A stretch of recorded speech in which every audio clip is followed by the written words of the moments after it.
Stage 9 of the 109th Giro d'Italia, the Sunday stage and the day before the rest day too. 184 kilometres, 2,251 metres of elevation, all of it coming at the end, racing up to Corno alle Scale. Starting though in Cervia in Emilia-Romagna, and racing to Toscana, Tuscany. Great weather, rain seemingly behind us as we continue riding northward up through Italy, with Alfonso Eulelio still in the Maglia Rosa.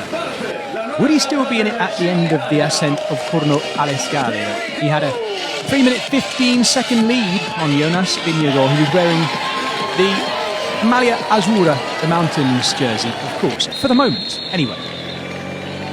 Fantastic battle today to get into the breakaway, and it was to be a big breakaway too. 8 riders went clear. I'll quickly tell you who they were. Jonas Heems of Alpecin Premier Tech, Martin Marcialucci, the Italian, Lorenzo Milesi, Aine Rubio, former stage winner of course, Tim Naberman, Mattia Bais, Satarius Lowland, the Norwegian, Davide Ballerini, already a stage winner in this race. You're actually watching how it formed. This was Ballerini driving the break on before all 8 of them were together. And they had a long ride, in fact 125k before they could even get to the first intermediate point, and that was the sprint point in Marzabotto. They were waiting for it. They never had a massive lead, just under 3 minutes, their high watermark, but they were working well together. And 3 other riders joined them, led by Tone Arts. I'll come back to them in a moment because it was Davide Ballerini taking the 12 points for the Maglia Ciclamino there. They had been joined by Tone Arts, cyclocross superstar of course, Giulio Ciccone and Diego Ulissi coming into the final stages. Well, Alfonso Eulelio in the Maglia Rosa was still looking comfortable in the group behind. His team, Bahrain Tourist, protecting him well. The breakaway were becoming very aware of the illustrious company that had joined them. Giulio Ciccone, Diego Ulissi, of course, both former stage winners in this very race. And Ulissi looking very, very strong, not least because he had a teammate there too, of course. Davide Ballerini. That breakaway though of what was 8, 3 more joining them would soon get smaller and smaller as they continued to climb up into the northern Apennines. Eyes focused understandably on the Maglia Rosa. That was the first of the mountain points. Aine Rubio of Movistar taking that one ahead of Lorenzo Milesi. And then this attack from Giulio Ciccone, audacious. Just under 12 kilometres out as well, and looking to see the reaction of who could go with him. It was Aine Rubio. He took the Red Bull kilometre and the 6 bonus seconds there just ahead of Giulio Ciccone, but Ciccone had other things on his mind. This was all about trying to get that stage win at Corno alle Scale. The problem is the gap was coming down, and now they're onto the main part of the climb. A couple of really vicious, above 10% gradients as well for these two.